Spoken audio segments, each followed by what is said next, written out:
Have you imagined being in the early days of the Restoration, in the 1820s and 1830s, when everything was changing for the people of the Church? The gospel was new, and so was the idea of modern-day revelation. People were learning how to hear from God in a new way, and there was confusion and excitement in the air.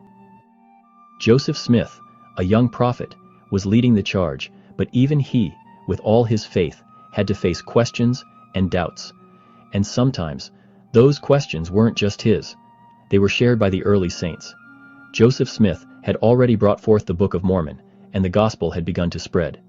But, as often happens with new movements, there was confusion. One day, a member of the church, Hiram Page, who had been one of the 8 witnesses of the Book of Mormon, claimed to have received revelations for the church. Hiram was a faithful man, but what he didn't understand was that God had already established his order for revelation. Hiram Page believed he had received instructions from God, and he shared them with the saints. Many were convinced, believing these were true revelations. But as time passed, confusion spread through the members. Could anyone receive revelations for the church? Were they not all entitled to direct guidance from God? They were learning how to hear God's voice and navigate this unfamiliar path of faith and leadership. Joseph, the prophet of the Restoration, was facing this challenge. In the midst of this confusion, he turned to God, and in response, the Lord gave a clear and comforting answer. In Doctrine and Covenants 28 verse 2, God declared that he had appointed one person to receive commandments and revelations for the entire church. That person was Joseph Smith.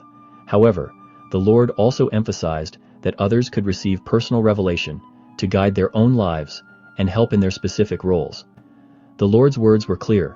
All things must be done in order. Doctrine and Covenants 28 verse 13. God's plan wasn't chaotic or random. It had structure, with Joseph Smith as the prophet and the only one authorized to receive revelation for the church. God's wisdom didn't just stop with order, it extended to the sacredness of ordinances, like the sacrament. In Doctrine and Covenants 27, we find the saints gathering to partake of the sacrament. Joseph was preparing to go get wine, but before he could, an angel appeared to him, teaching him the importance of what the sacrament truly represented. It wasn't about the emblems themselves, but the intent and reverence with which they were approached. The angel told him to partake of the sacrament with an eye single to his glory. Doctrine and Covenants 27 verse 2. This wasn't just a ritual, it was a moment of connection with God,